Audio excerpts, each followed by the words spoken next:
All right, Brown Balls, we're back in the house. Yeah, how you doing, brother?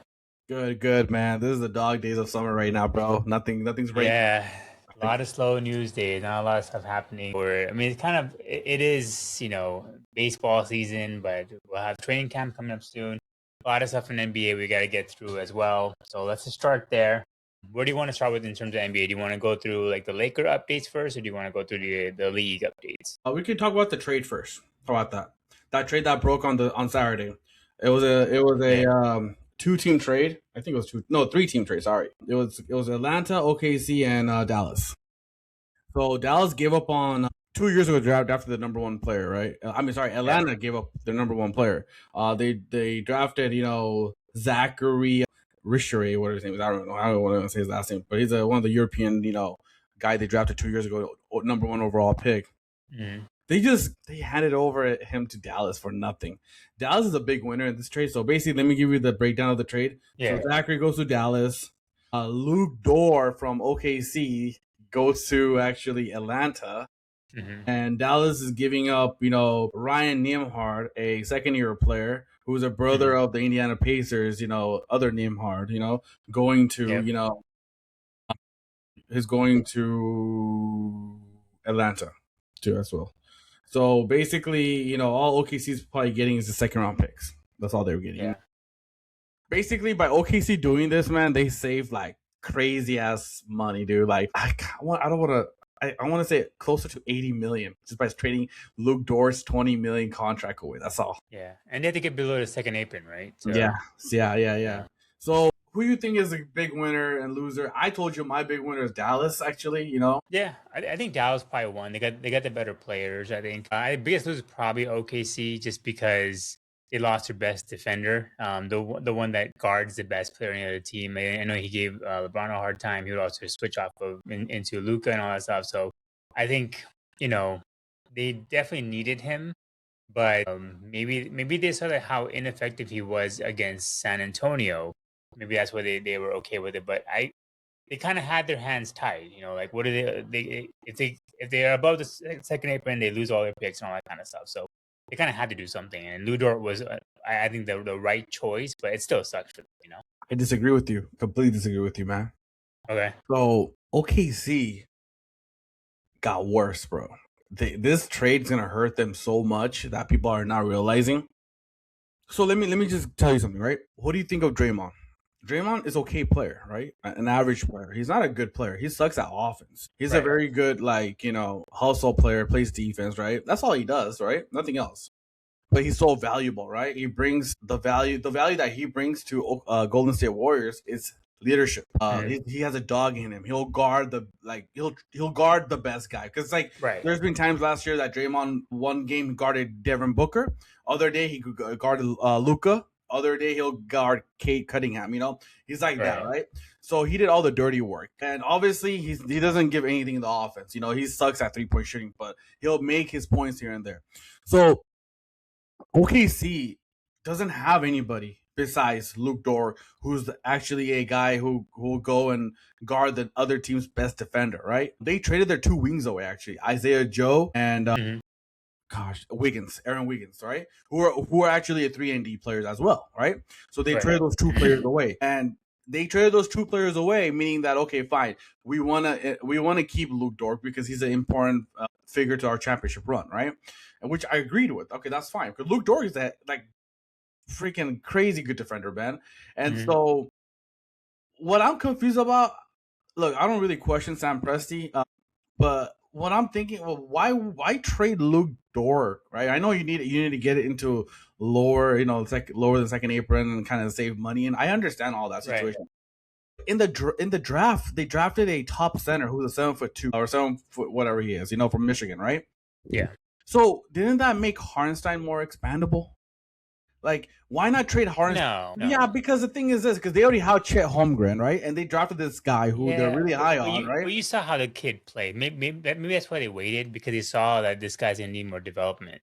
So am I gonna give up the size in the front, give up Hartenstein in the front, or get rid of Lou Dort, who is again not useful for them in the playoffs? Tapas. Besides Okay, besides Spurs and Denver, who are Jokic and the other guy has Wemby. Besides then, this team is ran by wings, dude. They are like you gotta.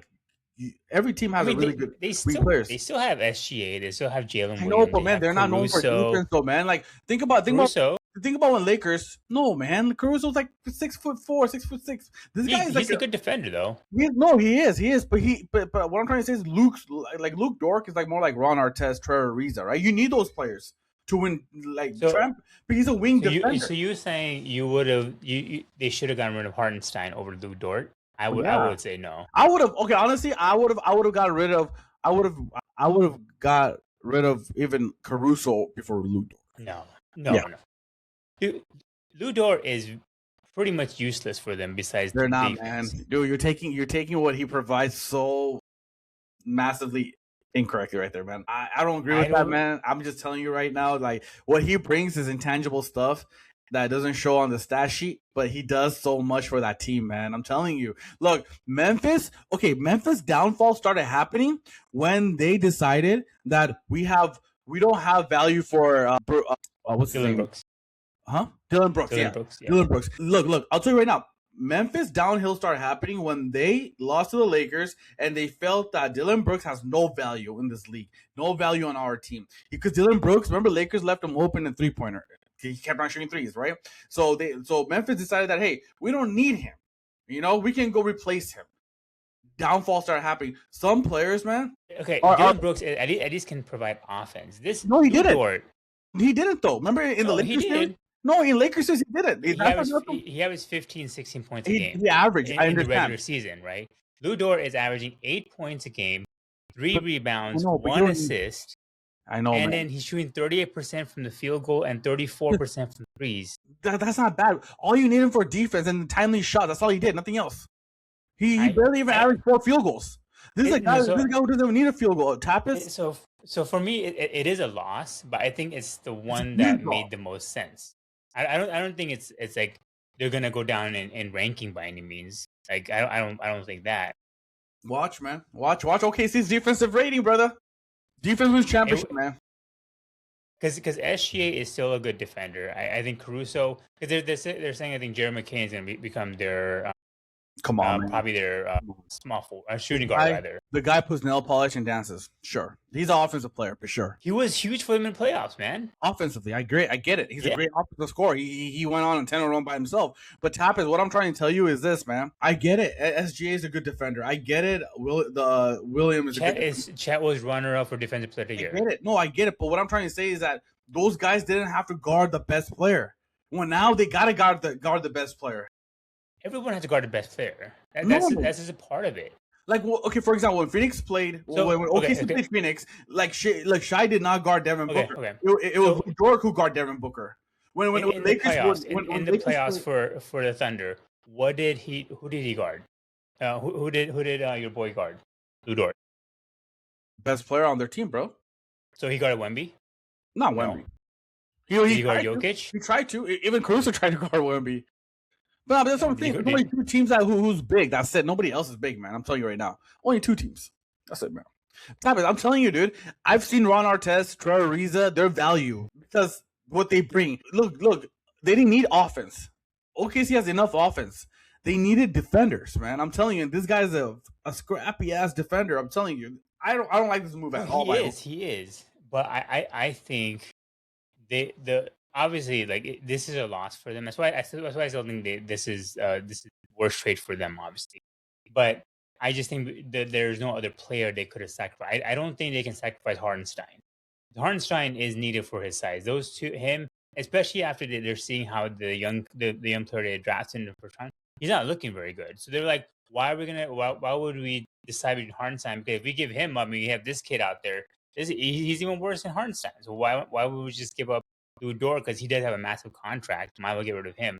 I mean, again, it is a loss. I'm not saying that they got better by any means. I'm just saying like he was probably the most expendable out of everybody that was there. Yeah, man. But Tapas, look, OKC is gonna be a good team next year still. But sometimes one move or here and there will set you back on winning a championship. That's all I'm saying. Nothing else. Yeah, no, for sure. Yeah, the thing that I struggle with this is that OKC is a homegrown team, right? Like they built these players up, right? They built to the draft. I just don't like the fact that they're being punished for doing it the right way. I wish I know you and I talked about this a long time ago about like how if you build a super team, yes, this second apron stuff should affect you because you're just buying a championship, right? But if you're building a team from nothing to where OKC is, or even where I think at that time it was Boston Celtics, like where they built the team from nothing, there should be some sort of leniency between like, okay, you did the right way, you drafted players, you developed them, and you're now they're doing. I mean, I I feel like there agree. should be something for them. I It's, agree. it's unfair for the team to I do it the right way. I agree going forward now, right? Yeah, Because the reason why I say I agree going forward now, Tapas, is because before this year, a lot of teams, OKC, a lot of teams like San Antonio, they changed on purpose to get that yeah, top pick, exactly. right? So Yeah, they weren't lucky enough to get those players. Those players were there, right? Like right. I get it that if you like you know how we got Cameron Carr in 24. That's Hmm. skills. That shouldn't hurt the Lakers. I agree. That's something going forward because this new regulation they put in about draft orders and stuff is more fair now. Teams cannot tank, right? So now I Right. do agree that they should.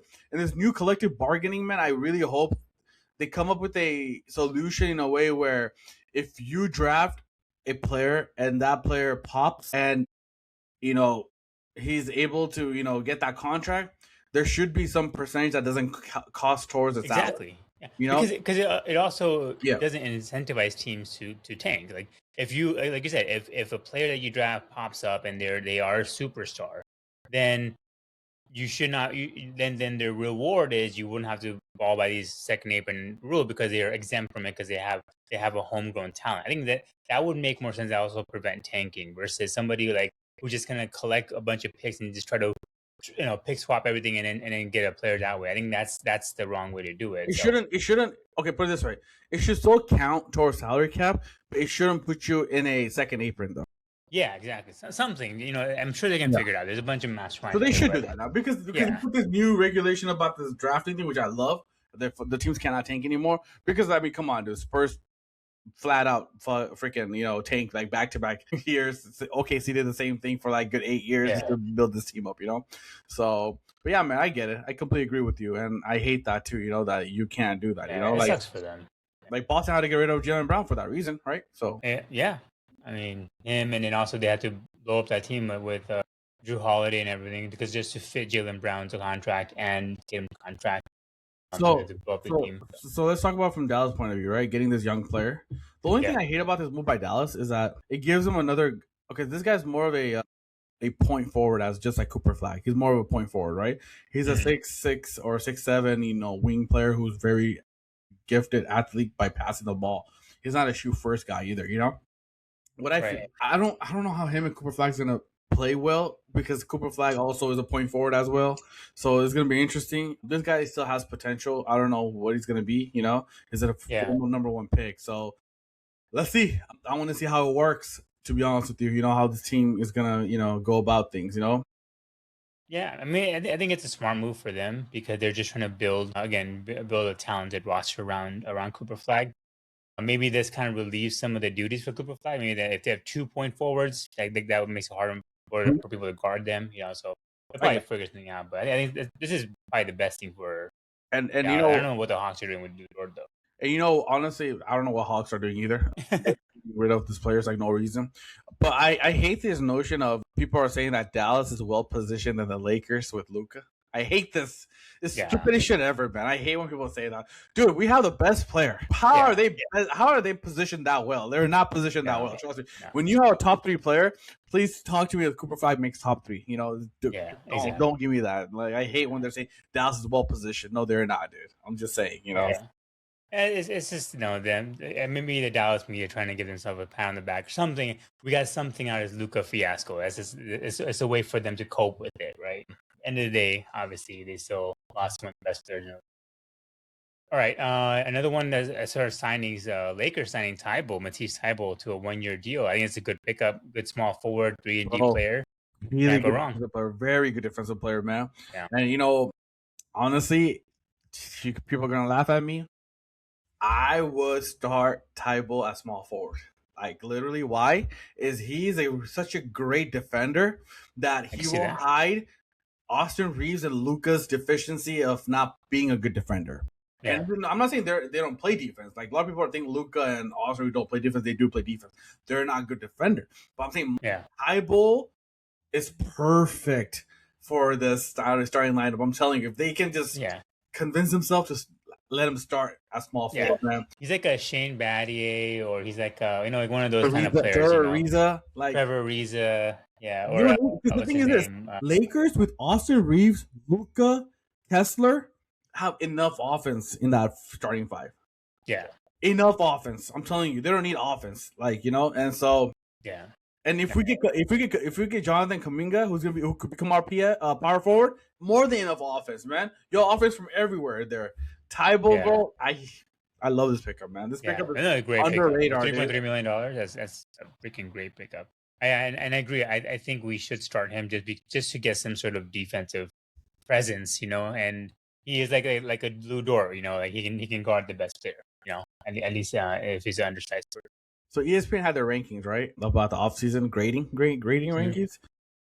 Well, what grade did ESPN give the Lakers? Just guess. I mean, they're kind of hating on Lakers. I'm saying either a B or a C. They've been kind of down on Lakers. D, a C. But Tapas, tell me, man. I think Rob Pelinka has done a terrific job turning this roster. I agree. I can see where we're headed with this team, dude. Tapas, we got wing players, athletic wing players, young wing players. We got shooters. We got bench depth. We got Sexton coming off the bench, Quentin Grimes coming off the bench scoring, man. We got a bona fide center who can actually be a rim protector. Right. This is the team you need to build around Luka. This is the kind of team that Luka needs, not whatever we had last year. NBA has gone away with having best player on the team to win championship. Like, I'm not best player. Sorry, having more than one multiple best player to win a championship. NBA has gone away from it. It's gone to a place where a team has to fit perfect, right? Yeah. Don't tell me New York Knicks had best players. Right. No. None of those players. Top three. I'll be honest with you. None of those players will be even top 5. None of the players. Yeah. And they didn't win. Yeah, and I'll tell you right now, a better team. But their team, as a whole team, they probably have the top 100 players, right? In the NBA. That's what you want. You want to have those top players, right? Top 50 players in those rankings, right? So it's not. See, that's the thing. Lakers are building this team around Luka. Perfect pieces, getting that chemistry together, and that can gel, man. I'm telling you, it's not about having the best player every time, dude. I'm telling you. Right. Yeah, and that's what I don't understand. Like, I'm sure if LeBron signed with the Heat, they'll probably give the Heat an A because LeBron and Giannis, that's a big pickup. But like that team's not gonna work. Obviously, we both know that. I think if you look at the teams from last year, right, Knicks, like you said, right, no top 5 player, but they still won championship. Even with Spurs, obviously Wemby's the best, but nobody else behind Wemby is no superstar, right? They compliment Wemby so much that it fits so well. They don't need flashy players, man.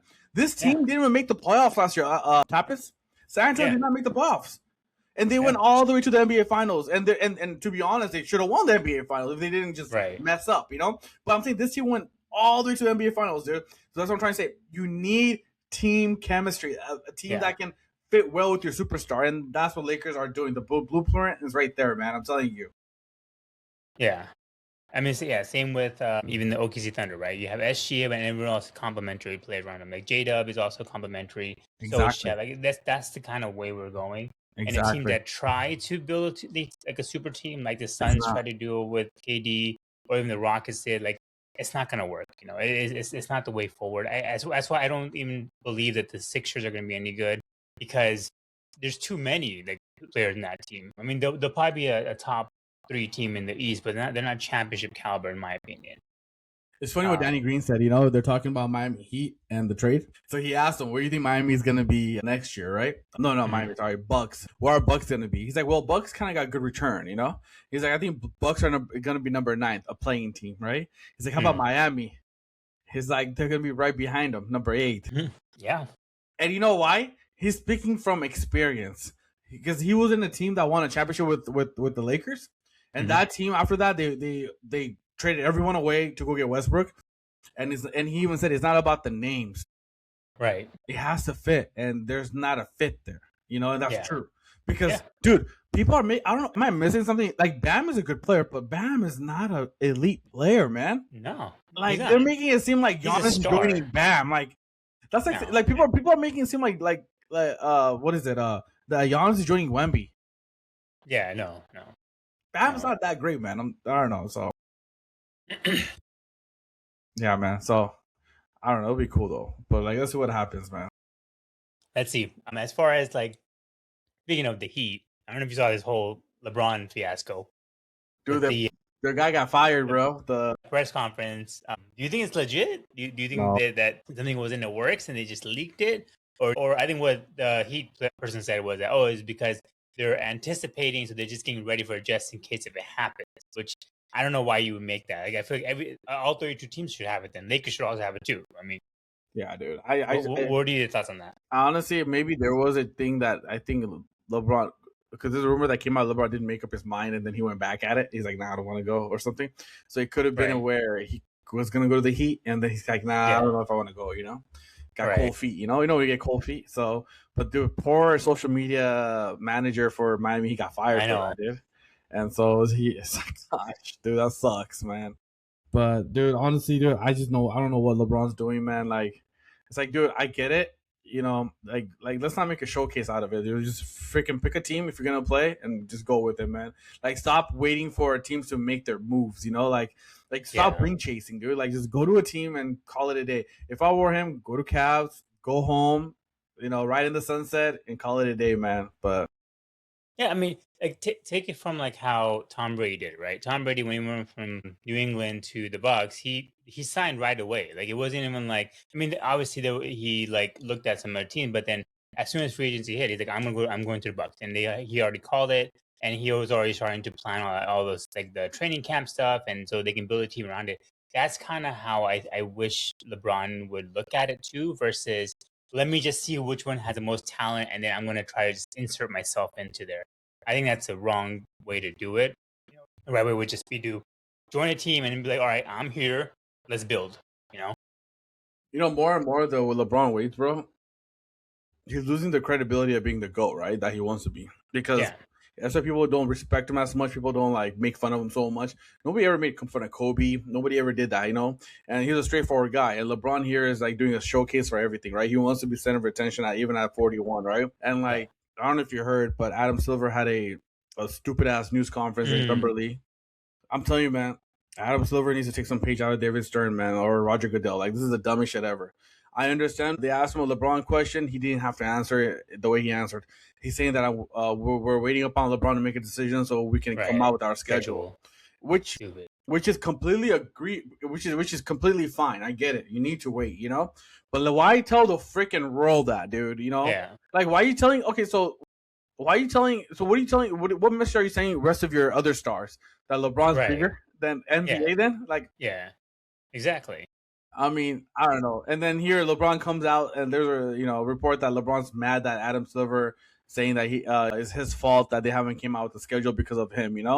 Well, both people are wrong. Both people are idiots, to be honest with you. Adam Silver shouldn't have said anything about that. He should have kept his mouth shut. And second of all, LeBron is an idiot as well too, because LeBron should think that obviously you're a marquee guy. TV ratings are huge, and NFL takes over starting from September all the way till like January, and even during Christmas, NFL's playing now. So obviously Adam Silver's trying to fight with NFL in a way where the ratings wise. So if LeBron ends up going to Cleveland or Miami, I guarantee you that Christmas game is going to be at Lakers, at LA, So why wouldn't you not, want them to wait, because they want to make sure. Because I'll tell you right now, I don't care what NFL game is getting played. At 5:00, if LeBron is playing in LA, everyone's watching that game. I don't care who the hell. It could be Rams versus fucking Seattle, Rams versus whoever. It can be like for freaking Mahomes versus Josh Allen. Anybody, dude. People will watch LeBron return to LA. How that goes. So I don't know why LeBron's getting all pissed about it. I mean, that should be a compliment, first of all. And like, yes, TV schedules are gonna wait until you make a decision, you know. So Yeah. I don't.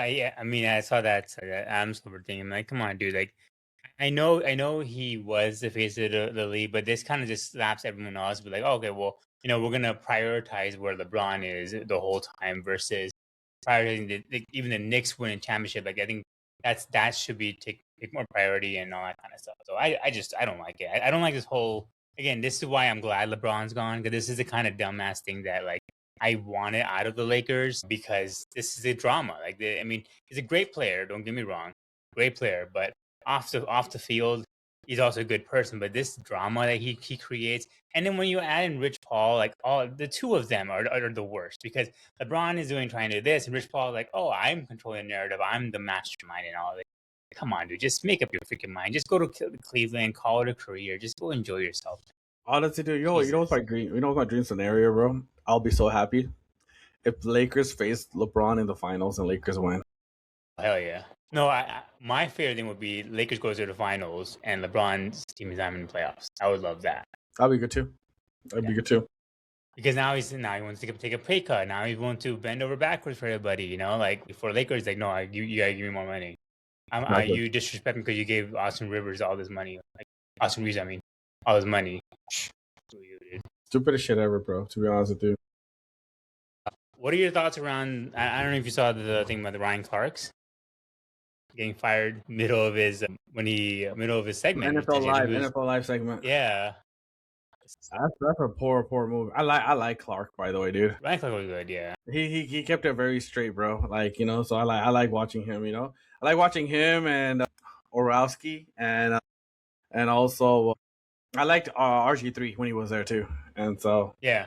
yeah, they kept it real, man. I mean, they fired Cam Newton, which I get. Cam Newton Cam Newton either was had a really good take or a really bad one Yeah, most of the time. He's trying to be controversial for sake of being controversial. But Ryan Clark was pretty level headed most of the time. it was, man. I don't know. That was just a bad move by ESPN. I don't know why they did that, dude. And they did it like in that fashion too. So Yeah.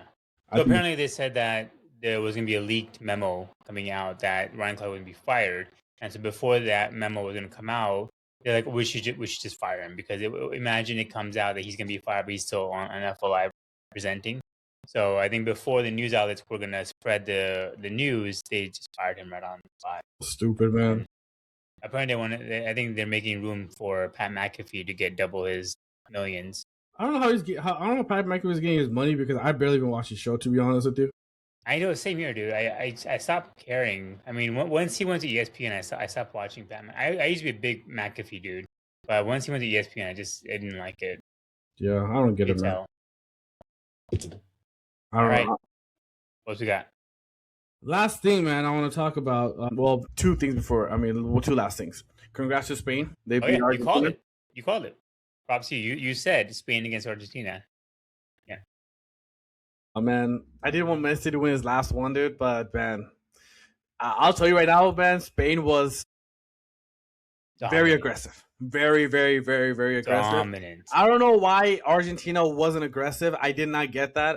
Attacks was not there. You know, I just don't get it. No shots on goal, man. Can you imagine no shots on goal? I was so shocked, dude. I was shocked. So you want to hear something funny, man? So we had a baby shower, puja, right, at my house. So so I put the game on, and the game was very close. It was getting closer to 80th minute or so, and nobody has scored, and I'm kind of pacing myself, and so they're talking about overtime, right, in the World Cup, and everyone thinks they're soccer fans. They think they're soccer. They know soccer all of a sudden, right? I barely know soccer, so I don't tell myself I'm a soccer expert or anything. I don't care about it. I just barely know the rules. And so they're all talking about, there's gonna be one extra, extra time, in overtime. I mean, there's two. 15 minutes, 15 minutes before penalty kicks. Like, no, only one. And I'm like, no, two. They get 15-minute, and then there's penalty kicks. Right. And they're like, oh, yeah, you're right. I'm like, dude, all you guys think you guys are all soccer people watching this game. Like, no one has an idea. There's two. Freaking, I'm like, come on, man. But yeah, it was hilarious, though. I couldn't stop laughing, dude. Come on, man. So yeah, I know my wife was watching it with us, and I was sitting there, and I know the first 15 minutes were done. She's like, "Oh, does that mean that we're gonna see some kicks?" I'm like, "No, there's still one more." She's like, "Oh my god, how much longer are you gonna play?" And then Spain scored. I'm like, "Okay, this is pretty much over now because Argentina is not doing anything." Yep. Crazy, man. which is Crazy. But yeah, insane. congrats to Spain. That was an absolute domination of a game overall. Messi, he was. They weren't getting the ball. First of all, I think it was the first time they played in an outdoor field because before that they had played indoors, so the temperature was nice and controlled. Apparently, it was really hot in New Jersey that day too. So I think that might have affected the players too. And then once the red card happened, I'm like, dude, there's no way Spain. That was their And best player. that yeah, and that dude that got the red card, like, I mean, I don't know what he thought was like. I didn't do anything. I'm like, bro, you literally, the guy did a freaking cartwheel in the midair. Like, you're saying you didn't hit him?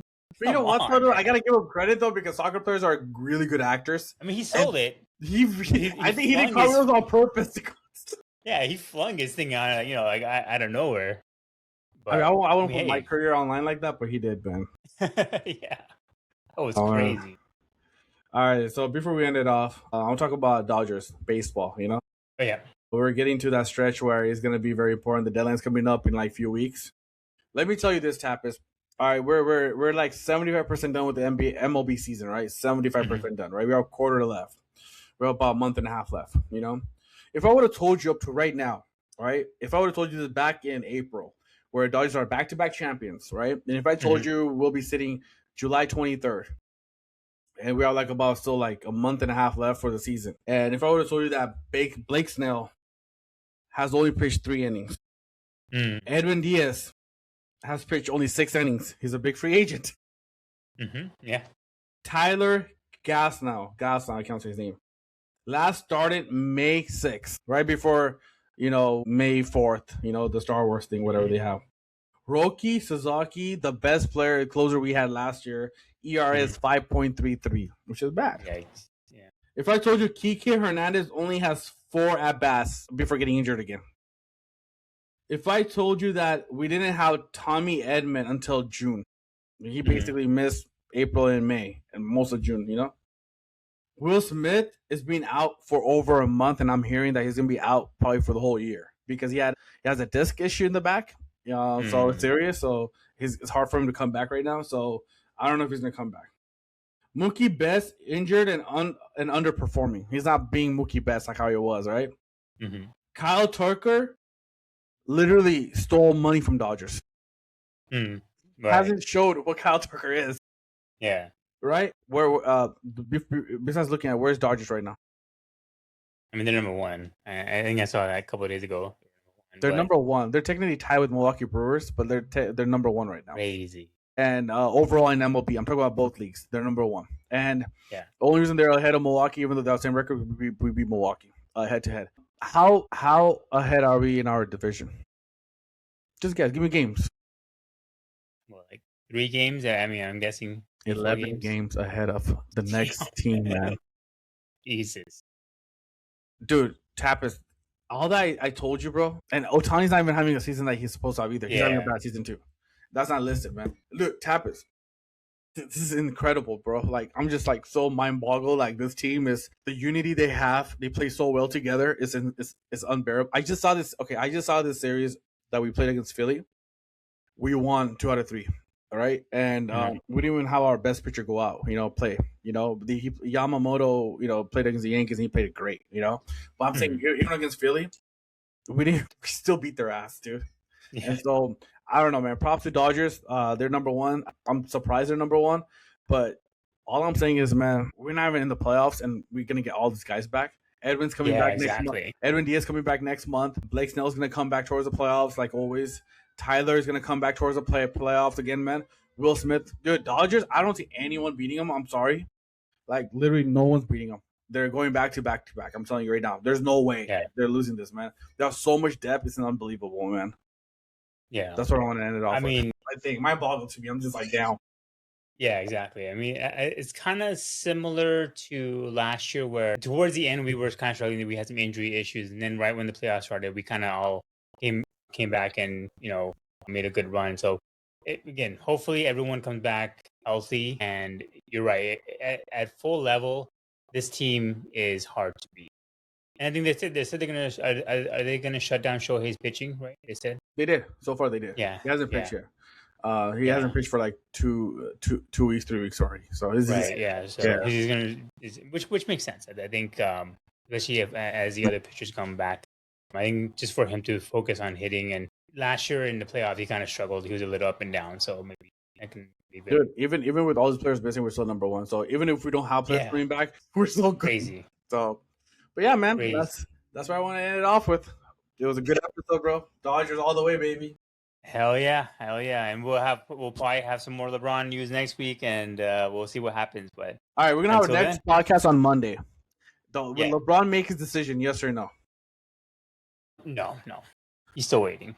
All right, let me ask you this question: what comes first, LeBron's decision or Clippers' verdict? Ooh, LeBron. I think Clippers. You think Clippers? I mean, the Adam Silver's taking sweet ass time with that. You know. Well, let's see. You're right. It could be that. You never know. All right. Until then, Framballs, we are out.